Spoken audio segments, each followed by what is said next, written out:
What's shaking, man? Just brewed me a fresh cup of coffee to get me through the next. Yeah, dude, I need it, man. It was an early morning at the Bruce household. Yeah, it was early here too, but I, went back for a quick nap in there, so I'm all right.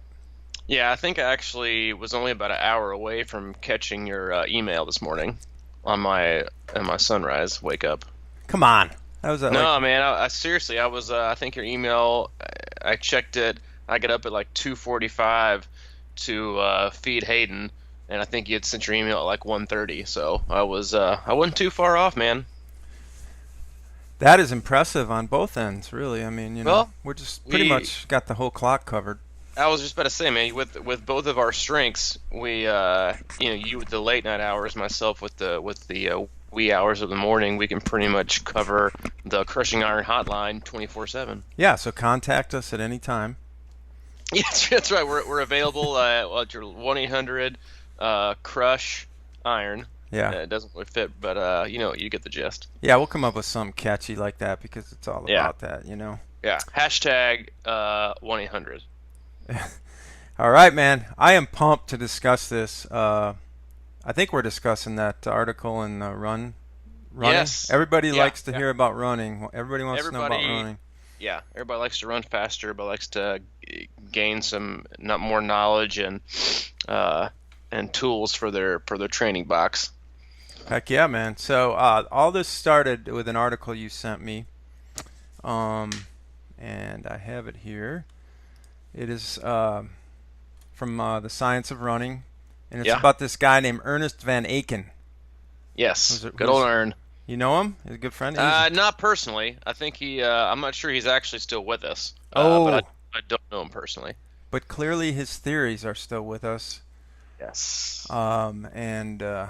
He was quite a coach back in the day, it sounds like, and maybe now, maybe people kind of went away from his techniques for a while and they're rediscovering him. Is that kind of what I'm feeling here?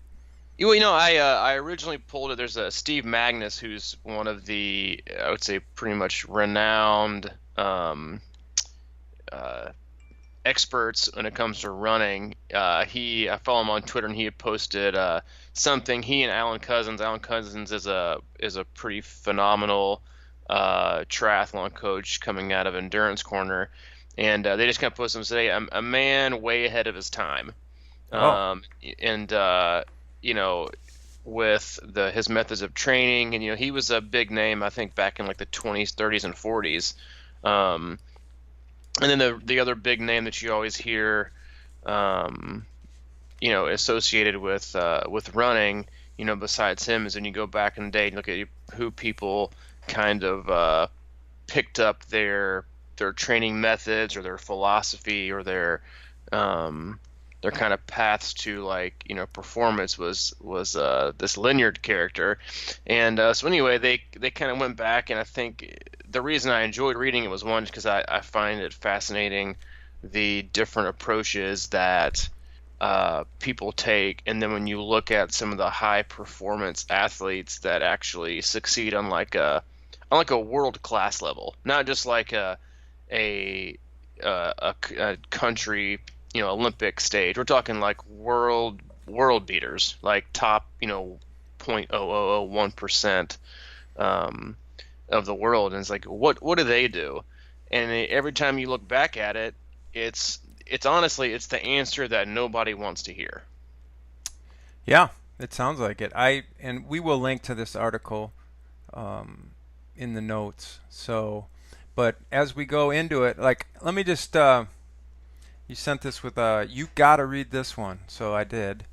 And it really, obviously, you knew it was going to resonate with me. But if I may sum up the theory he has, and it's basically about running more efficiently and faster is all about getting more oxygen into your heart to build your heart, and you're getting oxygen into your cells. And now, is that about accurate? And then now we can talk about what he prescribes as a method. Yeah, that's exactly what he's suggesting, and he does it from he kind of breaks it down at a cellular level of how you need to construct not the perfect, but the ideal kind of running machine. Mm. And it doesn't start, with the VO2 intervals and the mile repeats and the 800s. It literally, the meat and potatoes of it is the low heart rate, easy paced.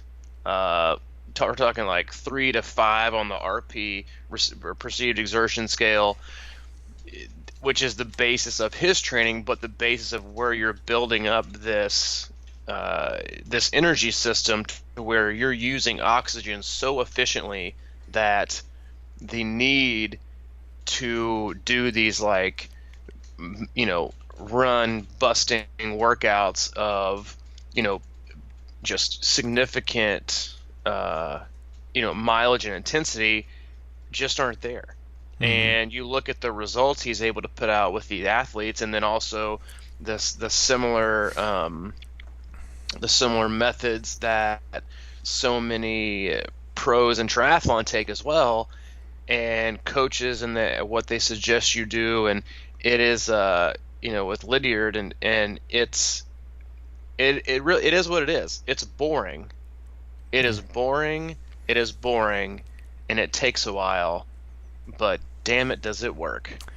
If I may throw in an analogy here, I just thought of what this reminds me of is, he's talking about a slow, progressive flooding of your body with oxygen to let it kind of sink in and seep in. It reminds me of the most effective rainfall for your lawn or flowers or whatever it may be. It's that slow, soft rain that just keeps going versus a fast thunderstorm. And that's kind of like the water can get into your roots, and I think he's talking about the oxygen getting into your roots and your cells and things like that at a slower pace, and more, so it's a patient operation. It is, which is the opposite of what most of us really want to hear. Mm-hmm. We would rather hear, oh, you can do 3 times a week with 1 long run and then the other 2 hard intervals, and you can PR your training days, and that's how you're going to get faster. Mm-hmm. That's really how you're going to get faster. And actually, having read that article and studied it and kind of used it for my own benefit last year, and we'll get to that here in a little bit, but actually used this analogy with an athlete of mine in my day job. That was when I was talking to him about how other people are perceived and how people's goals, shouldn't affect your own. And, I and that's why I think that these websites like Strava, Garmin Connect, whatever, MyFitnessPal to an extent, it's all about what you can do today and if it's good enough to show people. Mm-hmm. And yesterday I went out for an easy 40-minute run. Beautiful day, on my lunch break, and I averaged, I think, maybe 10-15s. Okay, so I mean, is this something you've been doing though, right? Isn't something you just was like, hey, I'm gonna go try the Van Aaken method? No. I did it. No, I did it. I did it last year. It was my first kind of, awakening, I guess, to the boring and non-flashy, just quiet, hard work running, which is, most of it is just not glamorous. No. It's not something you want to post to Instagram for your 4 miles at 6-minute pace. It's the 4 or 5 miles, 4 or 5 runs I would do a week at like 9.5 plus pace. So for example, I texted last night looking back through my data last year. I had PR'd for my half marathon at Tom King, and that was in March. Mm-hmm. I started running in October, so October of 2015, leading up to March of 2016. And I went back and looked through all the mileage I did between an October date and I think mid-March, which was Tom King, and it came out to about 800 miles. And of those 800 miles, when I took the volume that I did in hours and ran a report, my average pace for the entire 700-800 miles was 8:25. Wow. Average pace. 8:25s. Not shabby, but not glamorous. Yeah, but let me Uh, just like for a lot of people that would probably be pretty good. But when you say you went out for a 10, 15 pace or whatever, what is your heart rate? Just to kind of relate that back. oh, I would say for me at that point, we're talking about a heart rate below 150. Okay. So generally speaking, for me, my marathon uh pace, we're looking at like a 155 average. No, I meant on your 10-minute, 10-15 run. Is that? Oh, the one I did yesterday? Yeah, yeah, yeah. Oh, Just to, like 135. okay. So yeah, this one here was talking about to keep it between 120 and 150. Is that right? Yeah. Yep. Yep. Okay, so and then I noticed something here too that I mean I just took out a couple notes in this, but this Van Aaken says he believes that training might include up to 40 kilometers a day spread out over 5 runs per day. Yeah. Is that? When's You the know, last I time you think did that one? yeah, never. I think for that a specific the population he's talking about are the ones that are A, just runners, but B, the ones that have the time to accumulate that much of a training load that are trying to go for the Olympics or to professionals in the marathon. I think I am a huge fan of the double and even the triple run, Mm-hmm. when it comes to just accumulating volume, um, throughout the and frequency. I don't think it's necessarily reasonable. And a lot of people might read that and think, oh, well, that's just for them. I can't run 5 times a day. Well, that's not actually what he's telling you to do.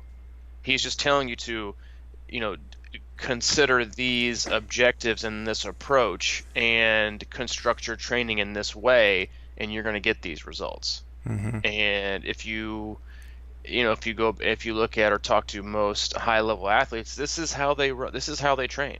They don't. Not every workout is worthy of an Instagram filter. Right. It's not glamorous. It's not you got to be able to put in the work, because the energy systems you're working on, and I always explain to my athletes this way, who have kind of a hard time wrapping their brain around it, is at the cellular level. And when you're talking, like, just get down to the scientific side of it, you're building more and more and more mitochondria, which is how your muscles work, protein synthesis, and all these things. The slower you run, working at that aerobic pace continues to build those. And the more you have of those, obviously, the more oxygen you're going to be able to consume and take in, and the more efficient you're going to be.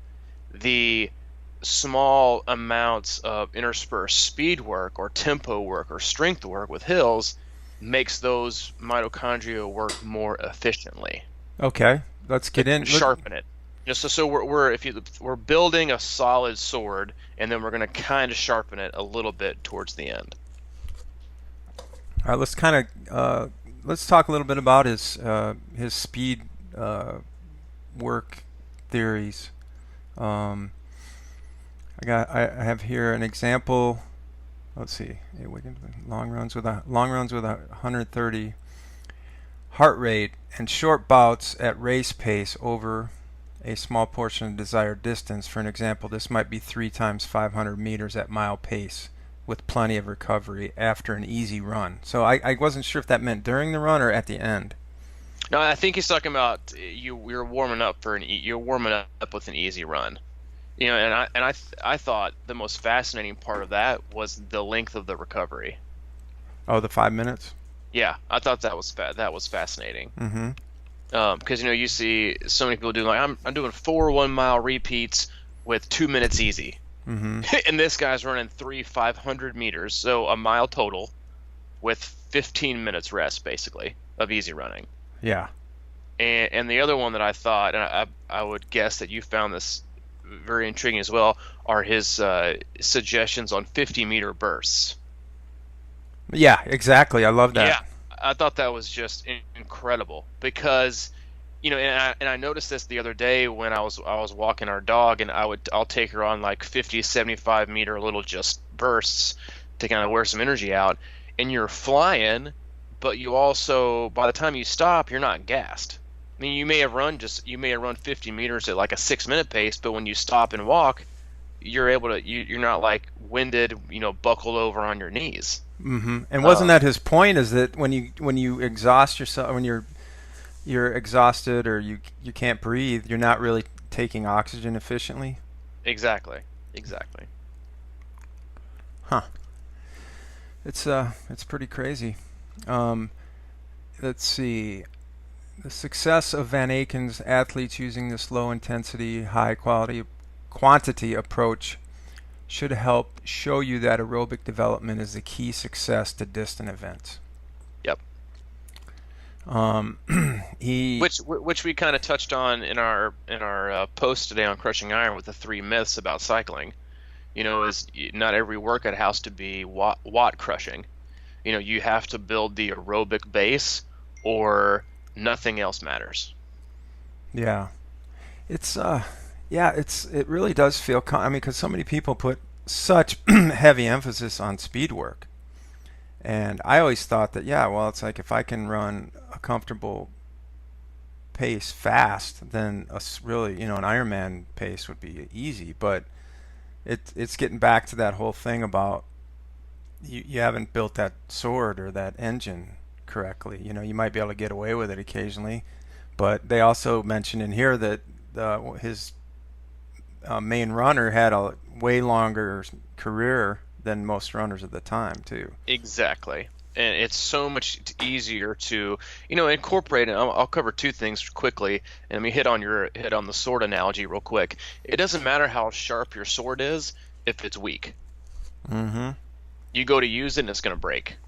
So it doesn't matter how sharp it is and how lethal you may think it is. You take one, you go into combat, and the foundation of the sword is weak and frail. It's going to break and you're done. Now, if it's less sharp but maybe more solid, what do you think has the better shot? Yeah. I'm going to go with the one that's sturdier, that's more dense. And to go back to kind of what do you hit on real quick before I went into that little tangent about the analogy? Oh, just that I was going to lose it. low intensity, high quality. Yeah. Injury standpoint, Yeah. and from a continuous training standpoint, if you're going to run a lot, running like right now, I have a lot of my athletes running 5 or 6 days a week. Mm-hmm. And it's all slow and steady. Getting them to do that and building that aerobic base, I'm also able to incorporate 2 to 3 really hard trainer sessions during the week. That's no impact on their skeletal system. Very, very limited to, if any, risk for injury. You're working your system anaerobically or at a threshold level, and your run workouts had no deteriorating effect on you being able to perform your bike workout at a maximum level, because you didn't go out and run 3 mile repeats at your threshold pace and then the next day hop on your trainer and try to do well, because you can't do it because your legs are trashed. Oh yeah. So it's about consistency and how much volume and you can do and build up, and building on training day after training day after training day after training day. And none of it's glamorous and none of it's something you want to tell people about, but it's knowing that you just putting it all together will allow, and the belief that it's going to allow you to perform on race day. And that's kind of what I had to believe when I trained this way for my half marathon last year. Was I put in 700-800 miles. The average pace was 8:25 for me, which at that point was a fairly easy pace, and my goal pace was about a 6:25 to 6:30 for the half marathon. And I look back on it, and I ran about 1 mile total at that pace for the whole 700 miles in training. Yet when I went and raced, I ended up averaging about a 127. I think I could have done a little more speed work, but my legs were never just toast. I was durable enough to hold it. So could I have maybe trained a little bit sharper Mm-hmm. and then made it at mile 10? I mean, you saw me. I looked pretty decent, I thought, when we met for coffee at our favorite East Nashville coffee shop Oh after yeah, the you look. marathon that day. Yeah. But it works. It's just, do you want to win the training day or do you want to succeed at your event? And that's the kind of conversation you're going to have with yourself is, am I going to dive into this process enough to be okay running it? And you know what? And I got was in a kind of a text argument last night with one of my athletes who says she can't run that slow, um, at like a 9:40, and I sent her a pic of my run, and I was like, if I can run 10:20s, so can you. And she was like, yeah, you're right. It does feel kind of good to get done with the run and feel refreshed and not tired. Yeah. Which is something you and I talked about before, is that working out and training and exercise is supposed to give you energy, not take it away. Yeah, I'm totally down with that. I kind of understand and empathize with what she was saying. It's not easy if you are used to not if you're not used to it to slow it way down like that. But yeah, obviously you can do it. It's just that's like the ultimate patience thing too, Yeah. which is such a great thing. And I like what he says here is that he believes there's no use training in oxygen debt for too long. Yep. So that's why the deep heavy breathing on the fast tempo runs don't necessarily fit this guy's philosophy. Yeah, Um, I do have to say that it probably gave you the heebie-jeebies when he discussed his theories on sleep. yeah. Controversial views on sleep. He believed that contrary to what most people believe, that people sleep too much, he would often limit his own sleep to only a few hours. But he And also, that's where Mike Torelli checks out. yeah, that's where he lost me. This dude is It was like the last paragraph though, so at least you waited till you got to there. what a quack. Yeah, right? That's full of shit. He also says that, as far as diet's concerned, that but this is just runners though, dude. So I got to be careful about this. Exactly. It just runners. I think the biggest takeaway is the approach. And I didn't pull this from some Joe Schmo who doesn't know what he's talking about. I mean, the guy that, and like I said, I kind of delved into this method of training last year and saw great success with it. And the guy that tweeted this article, that he coaches a pro who just got fourth at Ironman Arizona, so he knows what he's doing too. And you can read blog after blog and training so many of the pros don't post anything that they do because none of it's fancy, and it's not a glamorous job. It's just a lot of work. And if you don't have the muscular endurance to hold your form, then no matter what, no matter how many speed or tempo or effort based workouts you've done, they will all mean absolutely nothing if your body cannot hold up what you're about to do to it. Mm-hmm. And for me, the biggest takeaway was easily the how safe it is to be able to run a lot and just run easy and accumulate a lot of minutes, and a lot of hours, and how much easier it is on your body and how much you can do it consistently. Because this is since I've kind of incorporated this into my training the last 2 or 3 years, this is the healthiest I've ever been. Mm-hmm. I was battling Achilles injury after Achilles injury, and of course that had to do with running intervals hungover on vodka, but still, a lot of it is my approach to not knowing that running a 10:20 today is the best thing I can do for my fitness, and being okay with that. And a lot of it I think is also just being present and staying mindful of being in the moment and not chasing something, not chasing speed, not chasing a PR, just going out there and knowing that what I did today is exactly what I needed to do to get better. Mm-hmm. And you don't have to worry about the numbers. You just have to know that this was what was in front of me today. This is what I set out to do, and I did it.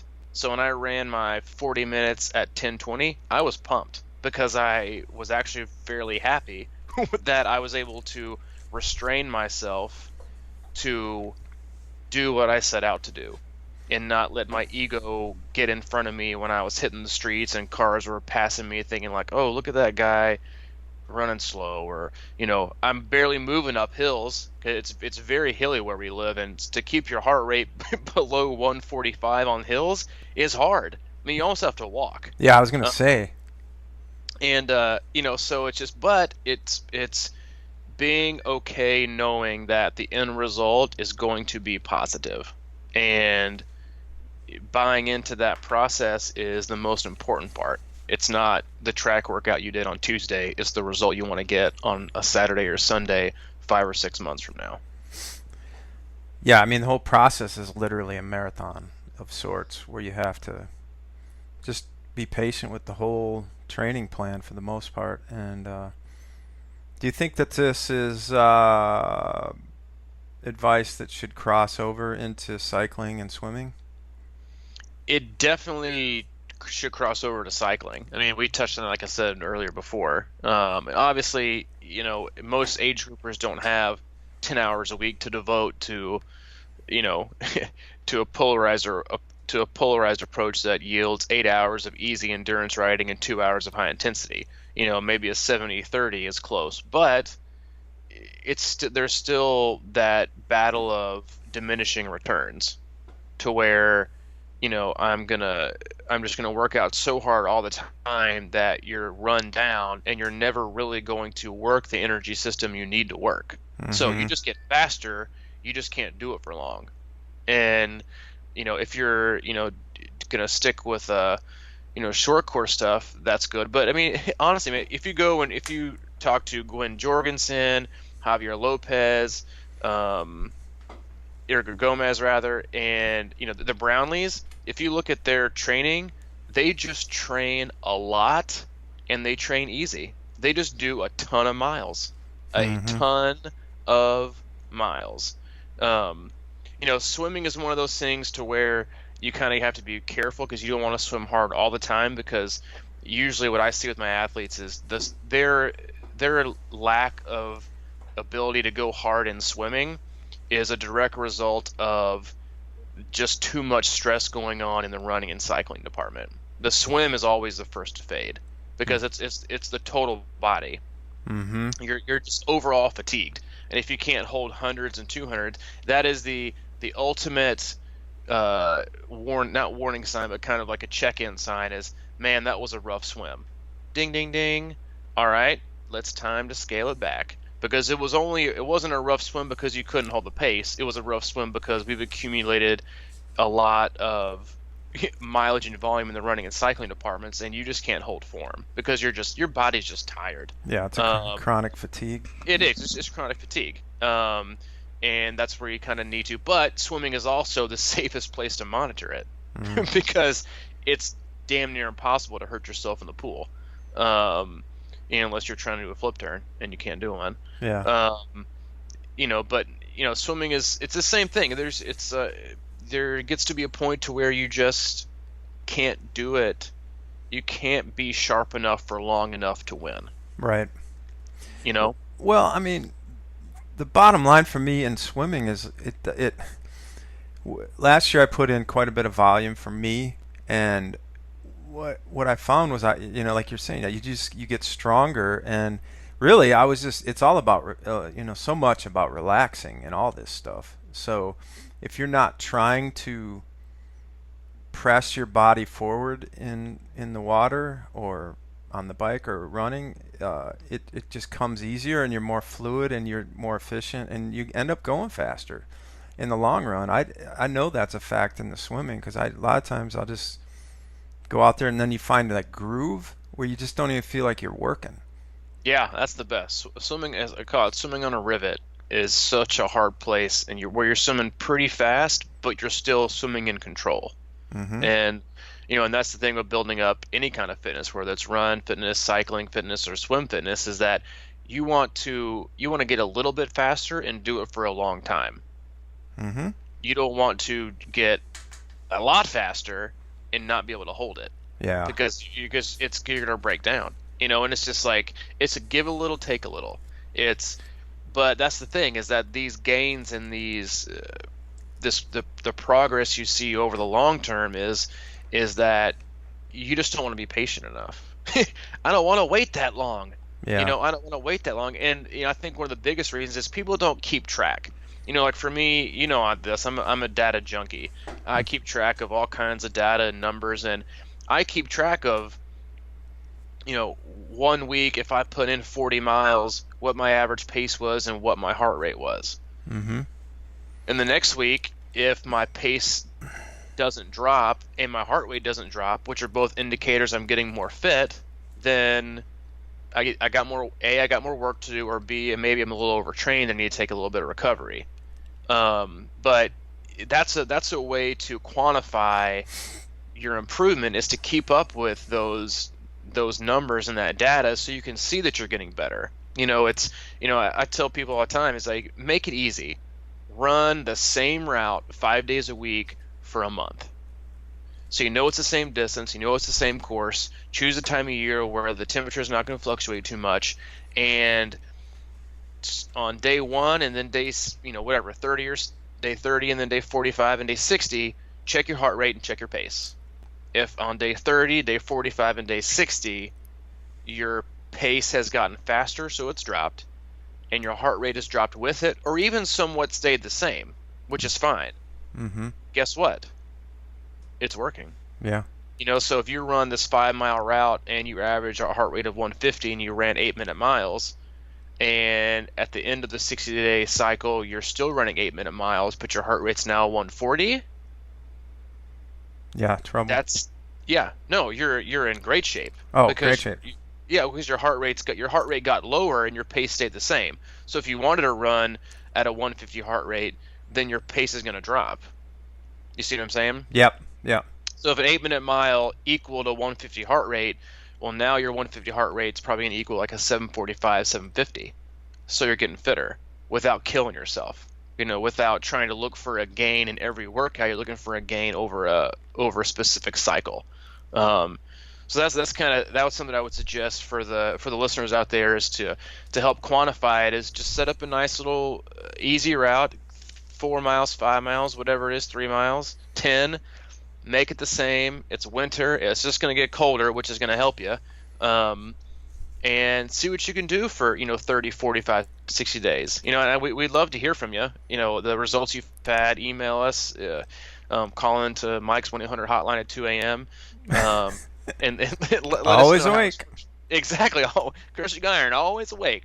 And let us know how it goes for you. But it's something I would suggest for everybody to do, especially if they don't have a coach that doesn't do a form. I mean, that's what I do for my athletes. I do all the nerdy stuff. They just go do it. But if you don't have a coach and you don't want one, that's the best way to kind of coach yourself, is to do that.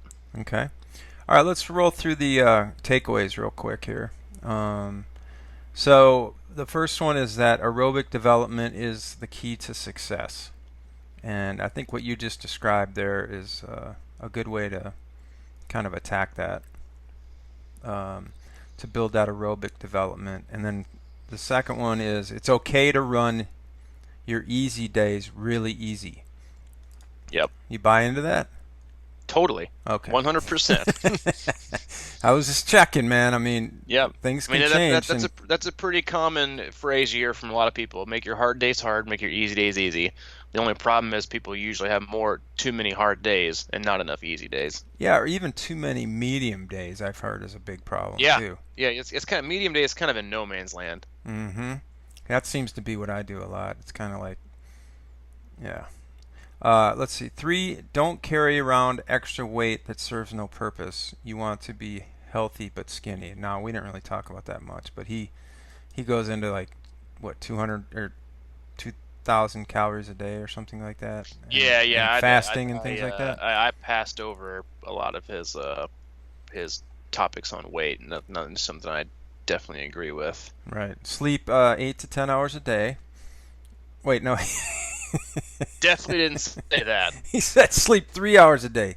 Yeah, that's Wrong. Yeah, wrong again.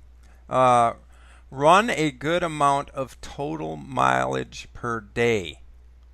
Well, let's say 5 days. Is that what you said? Yeah, I'm talking like frequency 5 to 6 days a week if you can. Mm-hmm. The easy mileage forms the base of your training and should be topped off with race pace tempo runs. Let's just give me a couple examples of those tempo runs again, because I don't think we got into it too good. No, I mean, it's a tempo run. My athletes, when I give the prescribe it for them, a tempo run is around your open marathon pace. Okay. Or excuse me, your open half marathon pace. Half marathon. Okay, I was gonna say. Yeah, open half marathon pace. Excuse me. Okay. All right. So then, how long? I know it's hard to say, but like if you say you're doing a 6 mile run or something like that, and you want to throw in some tempo, he was saying like 500 meters. Yeah, he was saying, not that many at all. He's talking 500 meters, a fourth or a third of a mile. Yeah, like 3 times 500 meters, or mix in 50 meter sprints. Yeah. So he's talking about getting in a mile total of those 6 miles at your tempo pace. Okay. And then sharpening, such as short sprints, should be done during the final weeks of training. We didn't really hit that, but I think again, he's talking about those 50 meter or even 400 meter short bursts, and I think that the sharpening that he's kind of touching on is that you've already done what's needed in order to be able to for your body to handle those without accumulating a lot of fatigue. Especially in those final weeks of training, you're not looking to accumulate a lot of fatigue; you're looking to shed it. So you're really just kind of keeping your system at a peak pace, and a peak fitness, and not just get totally bogged down into tapering and not staying sharp, as he kind of alludes to. Right. Awesome, man. I think that's a really good one. I think that's good for a lot of people to hear. It certainly gave me a paradigm shift when I read through this. And good. Go get you a run in then. I think I am going to go do a run, a nice good. short-ish slow run, and see what happens. Let me know how it goes. I'm going to try and go 11-minute pace. No, not going to happen. You don't think? You're not that patient. You better take Maddie. That's a good point. That's a good way to do it, actually. She'd stop me, and you'd walk a little bit. Yeah, one of my athletes in Knoxville took 3 separate dogs on her 45-minute easy run. Oh, really? Yeah, in order to stay slow. That's interesting. It's kind of weird because I have a thing I do with her a lot, and it's called mailbox to mailbox. I'll walk to the next mailbox and run to the next one and walk and then run and walk and run and walk and run. I kind of like that. It's a nice little thing. I'm not usually sprinting, but it's something. Well, let me know how it goes. I will. I will. All right, man. I will post my results on that 11-minute target pace. Please do. All right, buddy. It's been a good day. All right, man. Appreciate it. Talk to you later. All right. Bye.